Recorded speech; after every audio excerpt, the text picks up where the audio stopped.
Hello friends, हम लोग ने प्रीवियस वीडियो में हिंदू धर्म, पारसी धर्म, सिख धर्म, ईसाई धर्म और इस्लाम धर्म के बारे में देखा था।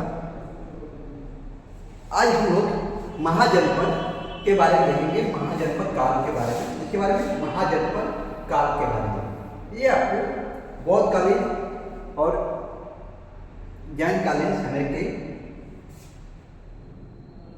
बात है। चलिए देखते हैं। महाजनपदों की कुल संख्या 16 थी। कितनी थी? 16। इसका उल्लेख आपको बौद्ध ग्रंथ अंगुत्तर निकाय और महावस्तु तथा एवं जैन ग्रंथ था भगवती सूत्र में मिलता है। इसके बारे में महाजनपद की 16 संख्या थी। इसके बारे में आपको बौद्ध ग्रंथ है अंगुत्तर निकाय और महावस्तु तथा जैन धर्म के भगवती सूत्र ग्रंथ में मिलता है। अब देखते हैं कौन कहाँ पर है। ये देखिए, सबसे आपको उत्तर पश्चिमी इलाके में कंबोज है। कौन सा कंबोज? कहाँ है कंबोज? ये है, ये आपको कंबोज है। ये आपको गंधार, यहाँ जब आते हैं कुरु, आपको कुरु हस्तिनापुर इसकी राजधानी थी। इसके जस्ट बगल में पंचाल, पश्चिम में मत्स्य है और अवंती आपको पश्चिम में पड़ेगा। ये आपको चेदी के नाम है, चेदी। ये आपको सूरसेन जो कि मथुरा वाला सूरसेन है। ये आपको वत्स महाजनपद, ये वत्स है। ये आपको अस्मक महाजनपद ये है। ये आपको मगध, ये आपको मगध है, मगध। ये आपको कोसल, ये पंचाल। ये जो बीच में आपको है, बीच वाला आपको ये जो भाग है, ये काशी है, काशी है। ये मगध है, मगध। ये जो पार्ट है ये अंगराज है, अंग। ये जो वजी जो वैशाली गणराज्य था, वजी।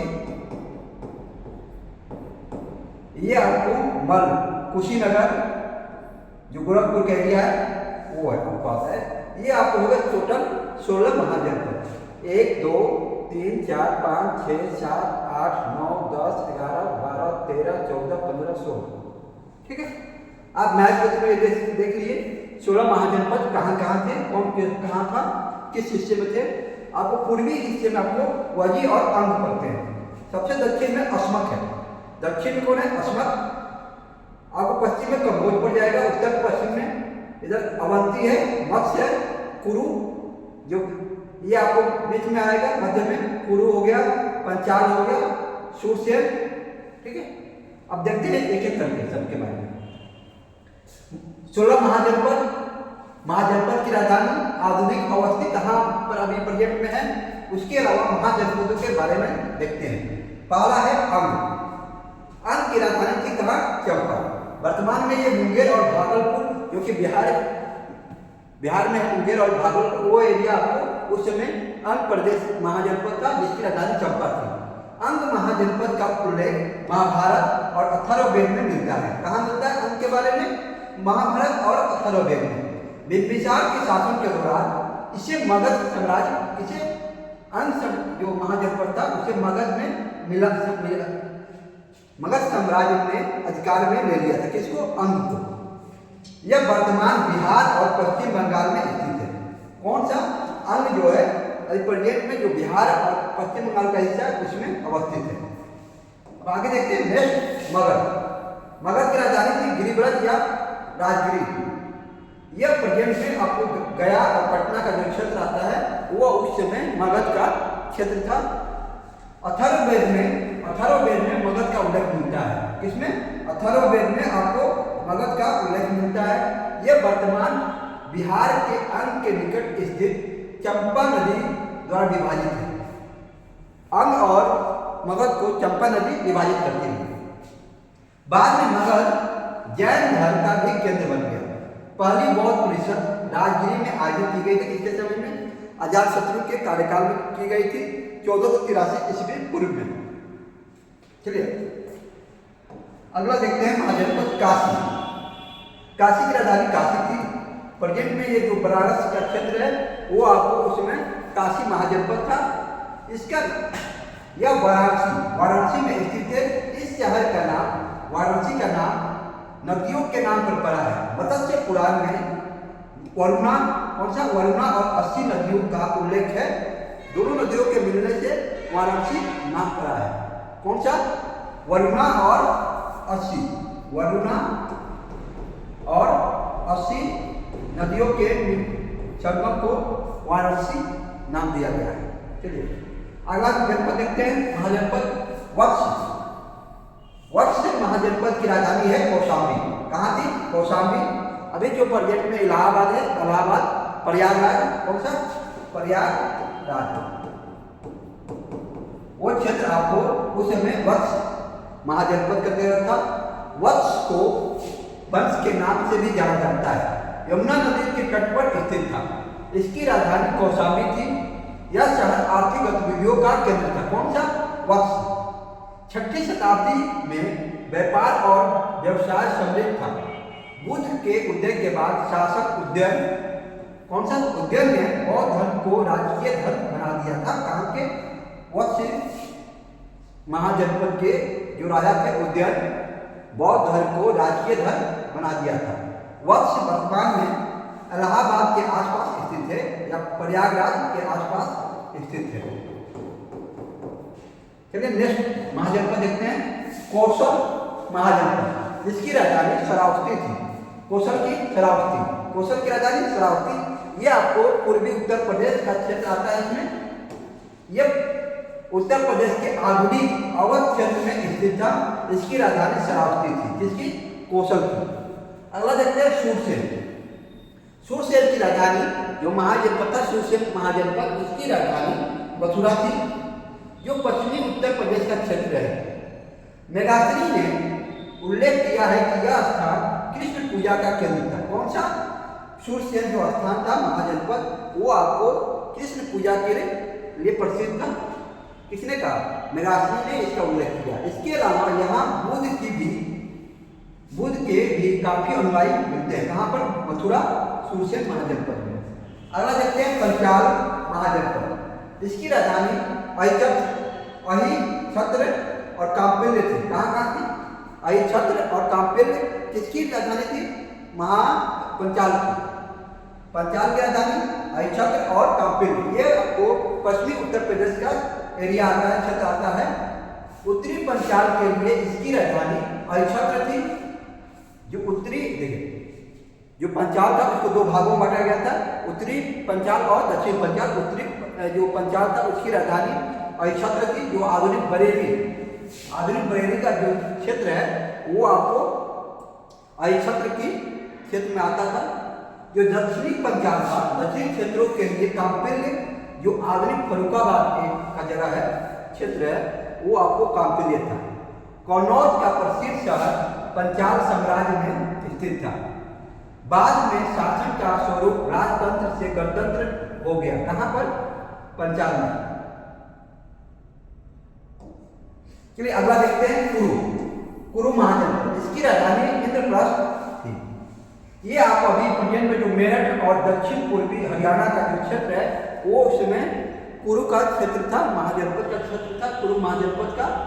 इसकी राजधानी इंद्रप्रस्थ थी। कुरुक्षेत्र के आसपास का क्षेत्र स्पष्ट रूप से कुरु महाजनपद का राज्य क्षेत्र था। इसने शासन के गणतंत्र रूप का चयन किया था। किसने? कुरु।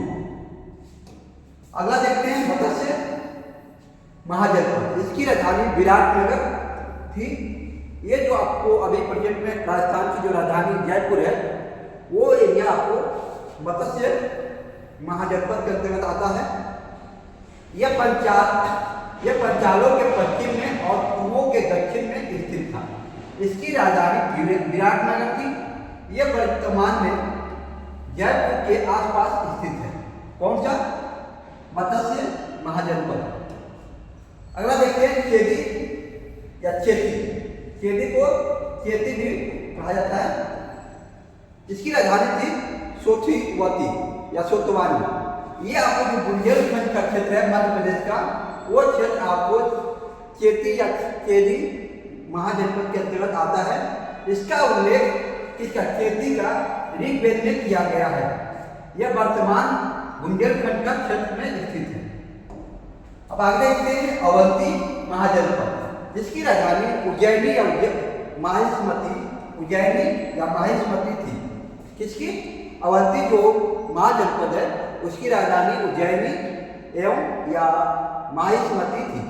जो मालवा और मध्य प्रदेश का क्षेत्र है वो आपको अवंती महाजनपद के अंतर्गत आता है। अवंती जो है, अवंती बौद्ध धर्म के उदय के संबंध में महत्वपूर्ण था। अवंती की राजधानी उज्जैनी या माहिष्मती में स्थित है। यह वर्तमान मालवा और मध्य प्रदेश के आसपास स्थित था। कौन सा? अवंती।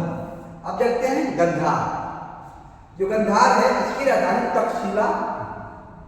यह आपको प्रेजेंट में जो रावलपिंडी का जो पाकिस्तान में रावलपिंडी शहर है उसका क्षेत्र आता है। रावलपिंडी कहाँ? पाकिस्तान में। इसकी राजधानी तक्षशिला थी। इसकी गंधार की अथर्ववेद में गंधार का उल्लेख मिलता है। लोग युद्ध की कला में उच्च प्रशिक्षित थे। कहाँ?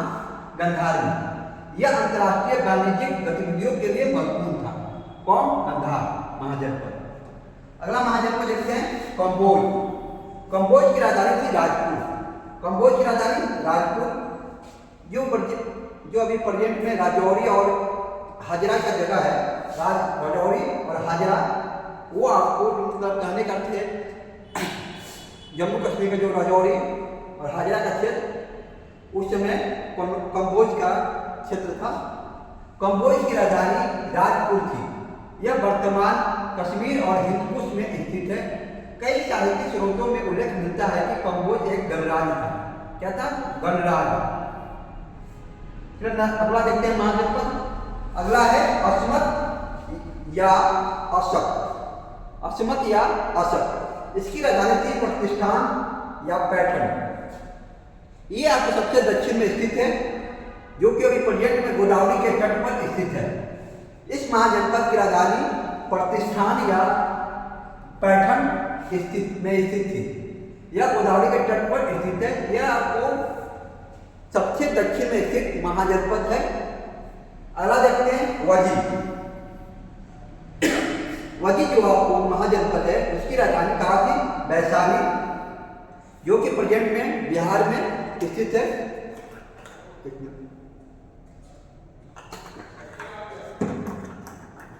कहाँ पर? प्रेजेंट में, वर्तमान में बिहार में। वजी की राजधानी वैशाली थी। इस महाजनपद में रहने वाले मुख्य जातियां लिच्छवी, विदेह, ज्ञात्रिक और वजी थे। ये चार थी जातियां जो यहाँ निवास करती थी, वंश थे। अगला देखते हैं मल महाजनपद। ये आपको उत्तर प्रदेश के जो कुशीनगर का क्षेत्र है, देवरिया का क्षेत्र है, वो एरिया आपको आता है। मल की राजधानी थी कुशीनगर या कुशीनार। मल की राजधानी कुशीनगर या कुशीनार। जो वर्तमान में देवरिया जो जगह है, देवरिया का जो क्षेत्र है उत्तर प्रदेश राज्य के, वो क्षेत्र आपको मल जो महाजनपद है उसका भाग था। इसका उल्लेख बौद्ध और जैन ग्रंथों में मिलता है। किसका? मल महाजनपद का। महाभारत में भी मिलता है। मल एक गणतंत्र था। इसकी राजधानी कुशीनारा थी। ये आपको 16 महाजनपद थे, जिसके बारे में आप लोग देखा। अब देखते हैं मगध का उत्कर्ष। मगध का जो मगध, देखिए उस समय कुछ महत्वपूर्ण सबसे शक्तिशाली जो महाजनपद था उसमें एक मगध था। उसके बारे में देखते हैं मगध का उत्कर्ष और राजवंश, वहां के बारे में। मगध साम्राज्य का उत्थान और विकास। मगध साम्राज्य तब अस्तित्व में आया जब 4 महाजनपद मगध, कोसल, वत्स और अवंती 6वीं शताब्दी ईसा पूर्व में 6वीं शताब्दी ईसा पूर्व से 4वीं शताब्दी ईसा पूर्व तक वर्चस्व के लिए संघर्ष रहे। कौन कौन? ये 4 जो थे शक्तिशाली थे, मगध, कोसल और वत्स और अवंती चारों आपस में संघर्षरत थे, लड़ाई कर रहे थे खुद को सबसे शक्तिशाली साबित करने के लिए। अंततः मगध था जो बिहार के जो वर्तमान में गया पटना का क्षेत्र है वहाँ पर स्थित था। मगध उत्तर भारत में सबसे शक्तिशाली और समृद्ध राज्य के रूप में उभरा। मगध आधुनिक बिहार में स्थित था। जरासंध जो कि बृहद्रथ राजवंश का था, वंशज का था, मगध में अपने साम्राज्य की स्थापना की। किसने? जरासंध। किस राजवंश का था? बृहद्रथ। जो बृहद्रथ का वंशज था, बृहद्रथ का वंशज था कौन? जरासंध। उसने मगध में अपने साम्राज्य की स्थापना की थी। किसने? जरासंध ने। अब आगे देखते हैं मगध के उत्थान के कारण। क्या कारण थे? पहला भौगोलिक कारण। एक नंबर, पश्चिमी और पूर्वी भारत के बीच मुख्य भूमि मार्ग पर गंगा घाटी के ऊपरी और निचले हिस्से में स्थित है जो मगध थी। कहाँ थी? पश्चिमी और पूर्वी भारत के बीच में मुख्य भूमि मार्ग पर गंगा घाटी के ऊपरी और निचले हिस्से में स्थित है मगध। इस क्षेत्र में उपजाऊ मिट्टी की पर्याप्त वर्षा भी होती है। कहाँ पर? मगध में। मगध 3 तरफ से नदियों से घिरा हुआ था। कौन कौन नदी? गंगा, सोन और चंपा ने इस क्षेत्र को शत्रुओं से अभेद बना दिया था, शत्रुओं के लिए अभेद बना दिया था। 3 साइड से ये आपको इस तरह था, 3 साइड से घिरा हुआ था। राजगीर और पाटलिपुत्र दोनों की ही राजनीतिक अस्थिति थी। जो राजधानी थी इसकी, राजगीर एवं पाटलिपुत्र दोनों ही रणनीतिक अवस्थित थी, मतलब इससे सुरक्षित था, अभेद था। अगला देखते हैं आर्थिक कारण। 2 नंबर, मगध में तांबे और लोहे के विशाल भंडार थे जिसका उपयोग हथियार बनाने के लिए किया जाता था, हल बनाने के लिए, खेती करने के लिए। अपनी अस्थिति के कारण यह व्यापार को आसानी से नियंत्रित कर सकता था। कौन? मगध। यहाँ एक बड़ी आबादी थी जिसका उपयोग कृषि, खनन, शहरों के निर्माण और सेना में किया जा सकता था। मगध में आबादी ज्यादा थी जिसका उपयोग कृषि, खनन, शहरों के निर्माण और सेना के लिए किया जा सकता था। लोगों और शासकों की सामान्य समृद्धि हुई। कहाँ पर? मगध में। गंगा पर अधिकार का अर्थ आर्थिक आधिपत्य था। गंगा पर जिसने अधिकार कर लिया वो समृद्ध हो जाता है, क्योंकि इस जो नदियाँ होती हैं वो आपको काफ़ी महत्वपूर्ण होती हैं व्यापार के लिए, खेती, कृषि के लिए, सब्जी परिवहन के लिए। गंगा का उत्तर भारत में व्यापार के लिए विशेष महत्व था। बिंबिसार द्वारा अन्न के विलय के साथ चंपा नदी मगध साम्राज्य में जुड़ गई। चंपा दक्षिण पूर्व एशिया, श्रीलंका और दक्षिण भारत के साथ व्यापार हेतु बहुत महत्वपूर्ण थी। कौन? चंपा नदी। अब देखते हैं सांस्कृतिक कारण। मगध के समाज में एक गैर परंपरागत चरित्र था। क्या था? गैर परंपरागत चरित्र था। कहाँ? मगध के समाज में, जिसमें आर्य और अनार्य लोगों का अच्छा मिश्रण था। किसमें?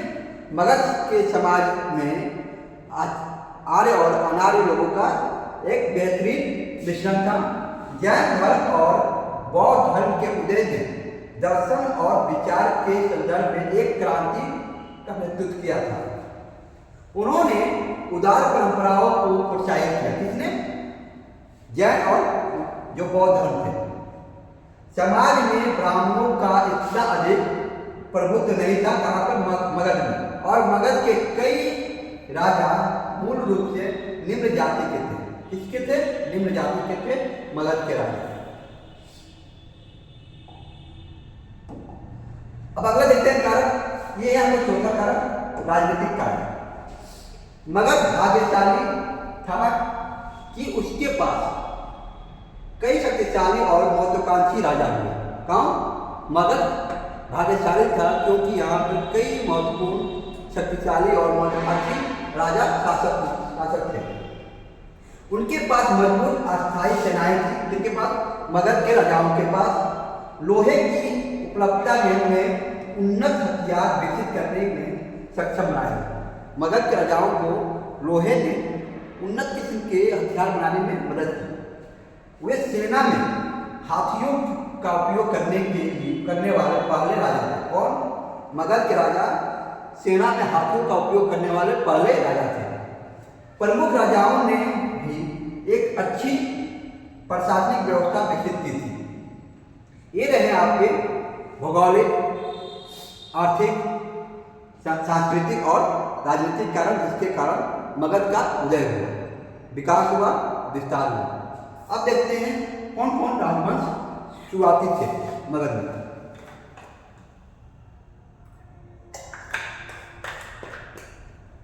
देखिए एक साइड में आपको यहाँ पर दिया है वंश का नाम, ये राजा का नाम और शासन का कब से कब तक।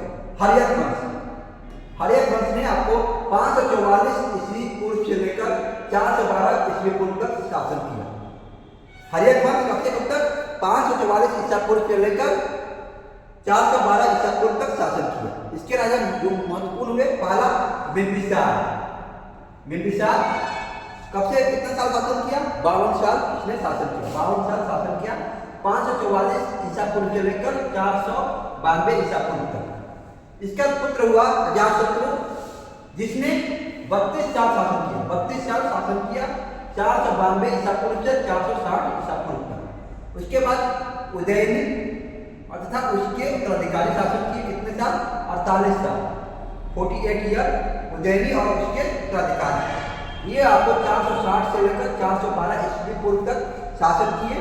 उसके बाद आपको शिशुनाग वंश का आगमन होता है।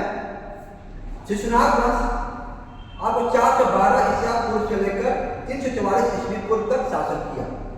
शिशुनाग इसका पहला राजा था शिशुनाग, जिसने 18 साल शासन किया, 412 से लेकर 394 ईस्वी पूर्व तक। दूसरा इसका राजा हुआ था काकवर्ण, जिसे कालाशोक भी कहा जाता है। क्या कहता है? कालाशोक। ये आपको 28 साल शासन किया था काकवर्ण या कालाशोक। कब से कब तक? 394 ईस्वी पूर्व से 366 ईसा पूर्व तक। इसके बाद काकवर्ण के 10 पुत्र हुए, जिन्होंने 22 साल शासन किया। कितने साल? 22 साल, 366 ईसा पूर्व से लेकर 344 ईसा पूर्व तक। 344 ईसा पूर्व में नंद वंश का आगमन होता है, जिसकी स्थापना महापद नंद ने की थी। नंद वंश की स्थापना 344 ईसा पूर्व में होती है। ये शासन करते हैं 344 ईसा पूर्व से लेकर 323 ईस्वी पूर्व तक। इसके महत्वपूर्ण राजा थे महापद नंद तथा उनके 8 पुत्र। इन्होंने 21 साल शासन किया, 344 से लेकर 323 ईसा पूर्व तक। अब आगे देखते हैं मगध साम्राज्य हर्यक वंश। कौन सा? हर्यक वंश। हर्यक वंश में 3 महत्वपूर्ण राजा थे, बिंबिसार, अजातशत्रु और उदयन। गिरिब्रज, कौन सा? गिरिब्रज मगध की राजधानी थी। मगध की प्रारंभिक राजधानी कौन थी? गिरिब्रज। बाद में राजगिरी में स्थानांतरित कर दिया गया। पहला था गिरिब्रज, बाद में इसको स्थानांतरित करके राजगिरी में मगध की राजधानी कर दी गई। बिंबिसार पर देखते हैं। बिंबिसार, जिसे सोएनिया या सेरेनिया भी कहा जाता है। सोएनिया या सेरेनिया किसको कहा जाता है? बिंबिसार को। वह पहला राजा था जिसके पास अस्थायी सेना थी। किसके पास? बिंबिसार के पास पहला ऐसा राजा था जिसके पास अस्थायी सेना था। वह बुद्ध के समकालीन थे। महात्मा बुद्ध के समकालीन कौन राजा हुआ? बिंबिसार। वह पहला शासक था जिसने वैवाहिक संबंधों के माध्यम से साम्राज्य का विस्तार करने का प्रयास किया। ये आपको बिंबिसार महोदय हैं, जिसने विवाह के माध्यम से अपने साम्राज्य का विस्तार करने का प्रयास किया, वैवाहिक संबंध स्थापित करके।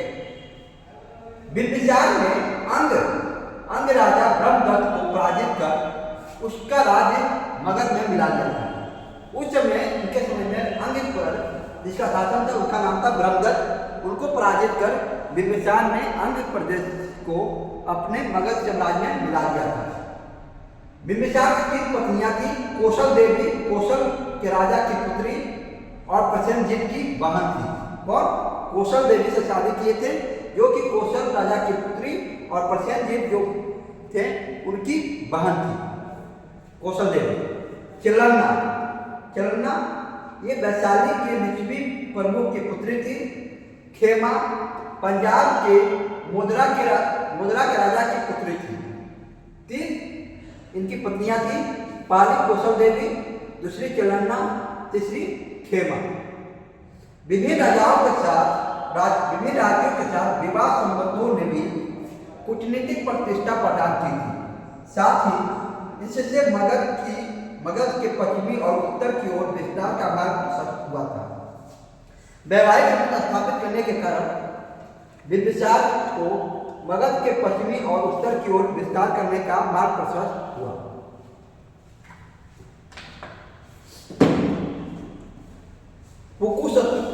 पुकुसती उसके दरबार आया था। वह यह तक्षशिला के गंधार शासक का राजदूत था। कौन? पुकुसती। बिंबिसार अपने निजी चिकित्सक बिंबिसार का निजी चिकित्सक कौन था? जीवक थे, जो कि सलावती के पुत्र थे। जीवक जो थे सलावती के पुत्र थे, को अपने प्रतिद्वंदी बिंबिसार जो विरोधी थे उज्जैन के चंड प्रदोष महासेन के पास उसका पीलिया का उपचार करने के लिए भेजा था।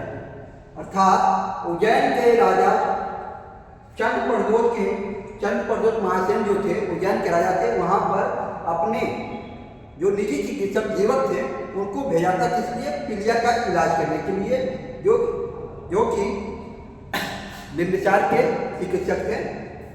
चलिए अब अगला राजा देखते हैं, अजातशत्रु, जिसको पुनिक भी बोला जाता है, पुनिक कहा जाता है। ये आपको बिंबिसार का पुत्र थे। बिंबिसार और चलना का पुत्र था। कौन? अजातशत्रु। चलना कौन थी? वैशाली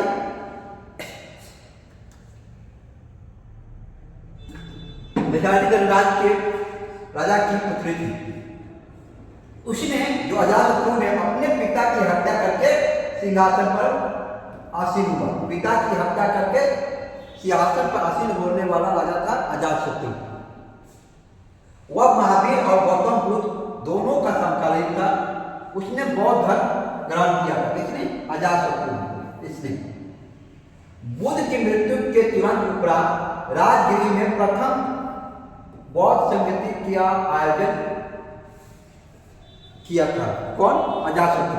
कब किए थे? 483 प्रथम बौद्ध संगति 483 BC में।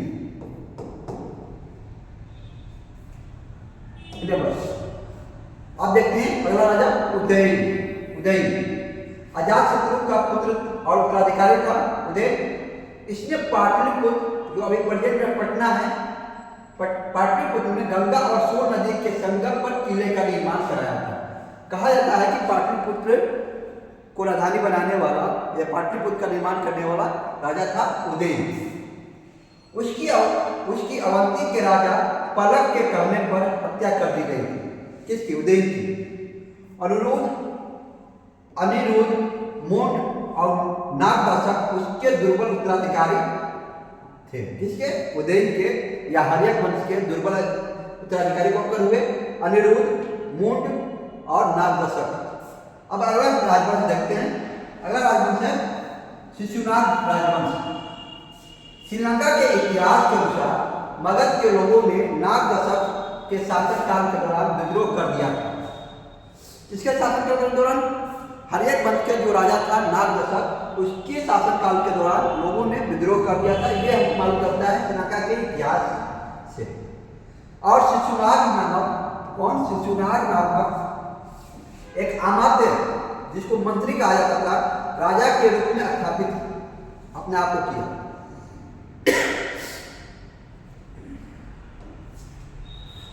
शिशुनाग जो राजा बना, उसके बारे में देखते हैं।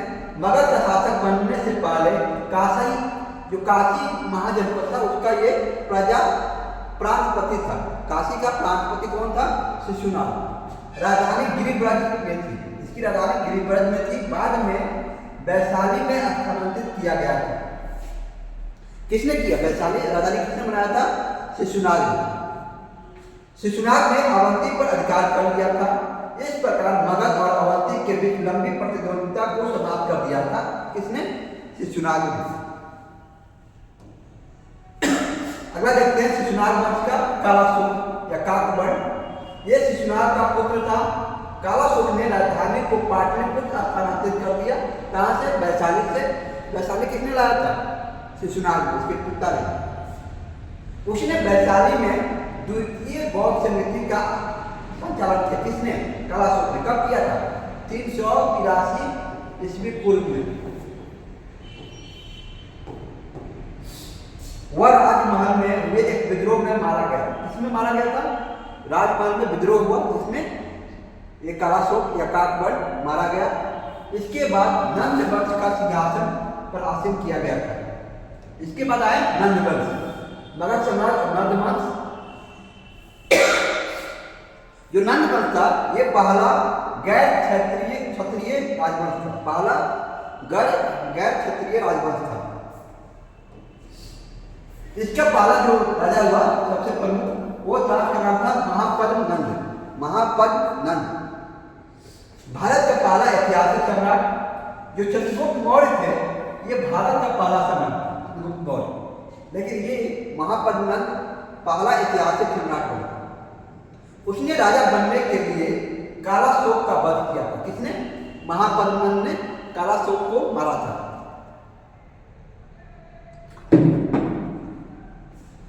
उसकी उत्पत्ति स्पष्ट नहीं है। किसके? महापद्म नंद की। पुराणों के अनुसार वह एक शूद्र महिला से अंतिम शिशुनाग राजा का पुत्र था। कहा जाता है कि जो महापद्म नंद था, वो एक शूद्र महिला और जो शिशुनाग राजा थे, उनसे उत्पन्न पुत्र था। कुछ जैन ग्रंथों और यूनानी लेखक कार्टियस के अनुसार वह एक नारी और एक गणिका का पुत्र था। उसका शासन 387 ईस्वी पूर्व से 338 ईसा पूर्व तक 28 वर्ष था। उसे सर्व क्षत्रियंतक अर्थात सभी क्षत्रियों का नाश करने वाला और एकराट भी कहा जाता था। किसे? महापद्म नंद को सर्व क्षत्रियंतक और एकराट कहा जाता है। इसके शासनकाल में साम्राज्य का विकास हुआ था। यह उत्तर में पूर्व देश से लेकर दक्षिण में गोदावरी घाटी तक और पूरब में मगध से लेकर पश्चिम में नर्मदा घाटी तक विस्तारित था। किसके शासनकाल में? महापद्म नंद के शासनकाल में। अब लास्ट देखते हैं घनानंद। ये नंद वंश के अंतिम राजा थे। वह अंतिम नंद शासक था। कौन? घनानंद। उसे महापद्म नंद के पुत्रों में से एक कहा जाता है। जो महापद्म नंद थे, उनके 8 पुत्र थे, उनमें से घनानंद एक था। ग्रीक ग्रंथों में उसे अग्रमित या जेंड्रोमित कहा गया है। किसको? घनानंद को ग्रीक ग्रंथों में अग्रमित एवं जेंड्रोमित कहा गया है। सिकंदर ने अपने शासनकाल के दौरान उत्तर पश्चिमी भारत पर आक्रमण किया था, लेकिन वह अपनी सेना के इनकार के कारण गंगा के मैदानों की ओर आगे नहीं बढ़ा। कौन? सिकंदर। जो सिकंदर था, उत्तर पश्चिम भारत पर आक्रमण किया था, लेकिन वह अपनी सेना के इनकार के कारण गंगा के मैदान की ओर आगे नहीं बढ़ सका। उसने घनानंद ने अपने पिता से एक विशाल साम्राज्य विरासत में मिला था। उस घनानंद के पास 2 लाख पैदल सेना, 20,000 घुड़सवार सेना, 3,000 हाथियां और 2,000 रथों का एक अस्थायी सेना थी घनानंद के पास। इस कारण से वो एक शक्तिशाली शासक बन गए। करों की जबरन वसूली के शोषणकारी तरीके के कारण वो अपनी प्रजा में अलोकप्रिय हो गया था। जनता उसे पसंद नहीं करने लगी, क्योंकि उसने जबरन कर वसूली करने लगा था। साथ ही उसकी शूद्र उत्पत्ति और क्षत्रिय विरोधी नीति के कारण बड़ी संख्या में लोग उसके शत्रु बन गए थे। इसके घनानंद के अंत में चंद्रगुप्त मौर्य ने चाणक्य के साथ मिलकर उससे शासन से हटा दिया था। किसको? घनानंद को शासन से हटाया था। कब? 323 ईस्वी पूर्व में।